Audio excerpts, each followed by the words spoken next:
रवि प्रदोष व्रत कथा जो आज हम आपको सुनाने जा रहे हैं। एक नगर था जिसमें 3 दोस्त रहते थे। इन तीनों में राजकुमार, ब्राह्मण कुमार और धनिक पुत्र था। राजकुमार और ब्राह्मण कुमार विवाहित थे। वहीं धनिक पुत्र का विवाह भी हाल में ही हुआ था, लेकिन धनिक पुत्र की पत्नी का गौना नहीं हुआ था। एक दिन तीनों मित्र बैठकर अपनी अपनी स्त्रियों की चर्चा कर रहे थे। जहां ब्राह्मण कुमार ने अपनी स्त्री की प्रशंसा करते हुए कहा कि बिना नारी घर भूतों का डेरा होता है।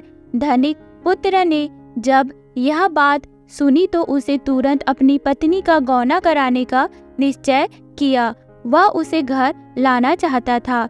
इस पर धनिक पुत्र ने अपने माता पिता से कहा, लेकिन उसके माता पिता ने धनिक पुत्र को समझाया कि अभी शुक्र देवता डूबे हुए हैं।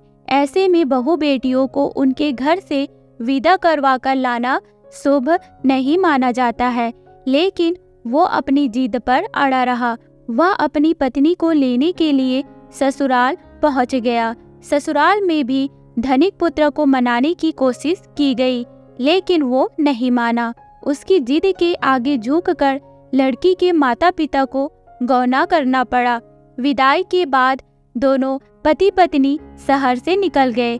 कुछ ही दूर पहुंचकर उनकी बैलगाड़ी का पहिया निकल गया।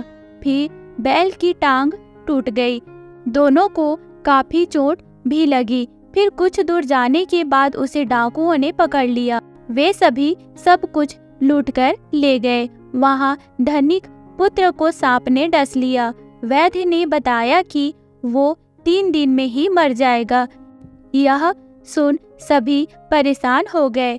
जब यह खबर ब्राह्मण कुमार को मिली तो धनिक पुत्र के घर पहुंचा और उसके माता पिता को प्रदोष व्रत करने की सलाह दी। साथ ही उसकी पत्नी को ससुराल भेजने की सलाह भी दी। धनिक ने ब्राह्मण कुमार की बात मानी और अपनी पत्नी के साथ ससुराल पहुंच गया। यहाँ उसकी हालत ठीक होती गई। यानी प्रदोष के महात्म से सभी घोर कष्ट दूर हो गए। तो दोस्तों, ये कहानी आपको कैसी लगी हमें कमेंट करके जरूर बताइएगा। वीडियो को लाइक, चैनल को सब्सक्राइब जरूर कीजिएगा। मिलते हैं नेक्स्ट वीडियो में। Okay, bye bye, take care, thank you.